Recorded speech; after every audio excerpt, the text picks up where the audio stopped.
Bismillahirrahmanirrahim. Assalamualaikum warahmatullahi wabarakatuh.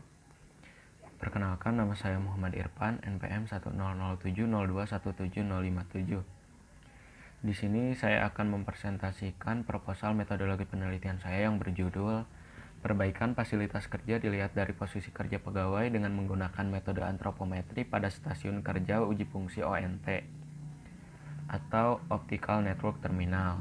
Studi kasus yang dilakukan yaitu pada PT Industri Telekomunikasi Indonesia.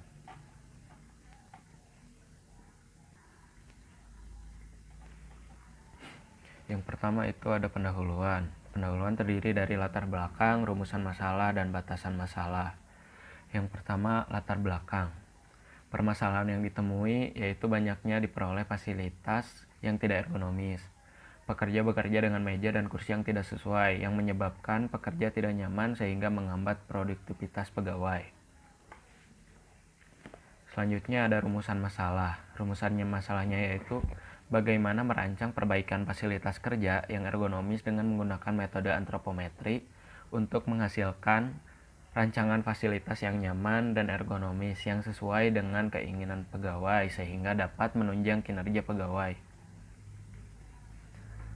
Batasan masalah dalam penelitian ini yaitu pertama, perbaikan fasilitas kerja hanya dilakukan pada stasiun kerja uji fungsi ONT. Yang kedua, penyelesaian masalah dilakukan dengan menggunakan metode antropometri. Ketiga, pengukuran dilakukan pada lini kerja uji fungsi ONT. Selanjutnya bab 2, kajian pustaka. Yang pertama, definisi ergonomi. Ergonomi sendiri itu merupakan disiplin ilmu yang mengkaji keterbatasan, kelebihan, serta karakteristik manusia dan memanfaatkan informasi tersebut dalam merancang produk, mesin, fasilitas, lingkungan, dan bahkan sistem kerja dengan tujuan utama untuk mencapai kualitas kerja terbaik tanpa mengabaikan aspek-aspek kesehatan, keselamatan, serta kenyamanan manusia penggunanya. Yang selanjutnya itu ada pengertian antropometri. Antropometri sendiri merupakan ilmu yang berkaitan dengan pengukuran dimensi dan cara untuk mengaplikasikan karakteristik tertentu dari tubuh manusia. Pengukuran antropometri sendiri itu dibagi dua, yaitu ada pengukuran antropometri statis dan antropometri dinamis. Antropometri statis yaitu di mana pengukuran dilakukan pada tubuh manusia yang berada dalam posisi diam dan tidak melakukan apa-apa. Yang kedua ada antropometri dinamis, di mana pengukuran dilakukan pada tubuh manusia yang sedang bergerak dalam berbagai posisi kerja, sehingga lebih kompleks dan sulit diukur. Adapun data-data yang dibutuhkan dalam pengukuran antropometri sendiri yaitu yang pertama ada umur. Secara umum dimensi tubuh manusia itu akan tumbuh dan besar gitu sesuai dengan seiring dengan bertambahnya umur mereka, yaitu sekitar dari umur baru lahir sampai umur 20 tahun. Yang kedua ada jenis kelamin. Dimensi ukuran tubuh jenis kelamin laki-laki dan wanita itu berbeda. Rata-rata ukuran pria itu jauh lebih besar dibandingkan dengan ukuran wanita dalam bagian-bagian tertentu. Yang ketiga ada suku atau bangsa. Setiap suku atau bangsa ataupun kelompok itu memiliki etnik dan memiliki karakteristik fisik yang akan berbeda satu dengan yang lainnya. Yang keempat ada posisi tubuh. Posisi tubuh akan berpengaruh terhadap ukuran tubuh. Oleh sebab itu, tubuh standar harus ditetapkan untuk survei pengukuran. Selanjutnya ada fasilitas kerja. Perancangan fasilitas kerja haruslah memperlihatkan gerakan-gerakan kerja sehingga dapat memperbaiki dan mengurangi kelelahan kerja. Mengingat dimensi ukuran tubuh manusia berbeda-beda, maka diperlukan penyesuaian fasilitas kerja dengan mempertimbangkan antropometri pemakainya.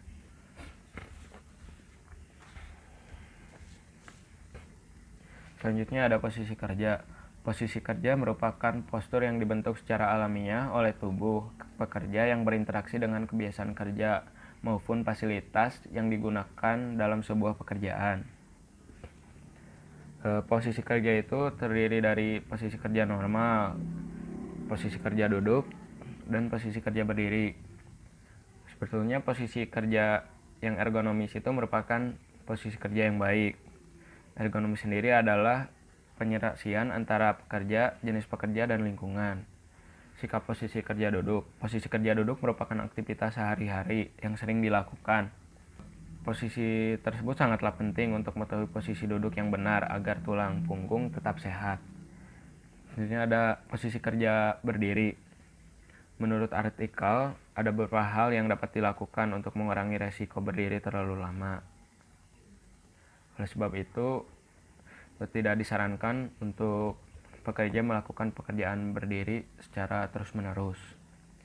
Selanjutnya ada kelelahan. Pengertian kelelahan itu yaitu merupakan suatu mekanisme perlindungan tubuh agar tubuh terhindar dari kerusakan lebih lanjut sehingga terjadi pemulihan setelah istirahat. Kelelahan diatur secara sentral oleh otak. Kelelahan itu disebabkan oleh faktor-faktor yang berbeda, antara lain yaitu lelah visual, lelah mental, lelah otot, dan lelah monotonis. Lelah visual ini diakibatkan oleh ketegangan yang terjadi pada organ visual mata, konsentrasi terus-menerus pada objek atau layar monitor, seperti itu. Yang kedua itu ada lelah mental, di mana dalam kasus ini itu datangnya kelelahan bukan diakibatkan secara langsung oleh aktivitas fisik, melainkan lewat kerja mental, proses berpikir yang terlalu berlebih contohnya. Selanjutnya itu ada lelah otot. Lelah otot ini biasanya muncul akibat terlalu banyak mengangkut beban yang berat-berat sehingga terjadi kelelahan otot. Selanjutnya itu ada lelah monotonis, yaitu jenis kelelahan yang disebabkan oleh aktivitas kerja yang bersifat rutin, monoton, atau lingkungan kerja yang sangat majemuk. Selanjutnya ada langkah-langkah yang dilakukan dalam penelitian, yaitu melakukan studi pendahuluan. Selanjutnya studi literatur. Selanjutnya merumuskan masalah dan batasan masalah. Selanjutnya itu perancangan penelitian, melakukan pengumpulan data antropometri yang terdiri dari tadi umur, suku, bangsa, etnis, dan lain sebagainya. Yang selanjutnya itu melakukan pengolahan data. Dalam pengolahan data ini itu dilakukan uji keseragaman data. Uji keseragaman data itu dilakukan untuk mengetahui apakah data tersebut sudah seragam atau tidak. Setelah melakukan uji keseragaman data, jika data dirasa sudah sesuai, maka dilanjutkan uji kecukupan. Jika data cukup,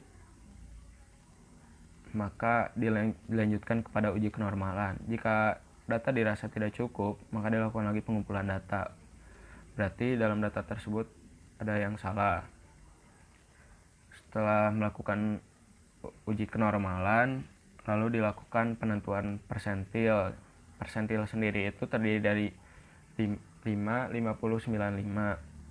Lalu setelah menentukan persentil, lalu dilakukan usulan perbaikan fasilitas kerja untuk kemudian dianalisis dan diberi kesimpulan serta saran.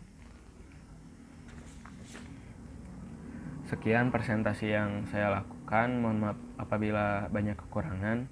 Terima kasih atas perhatiannya. Wassalamualaikum warahmatullahi wabarakatuh.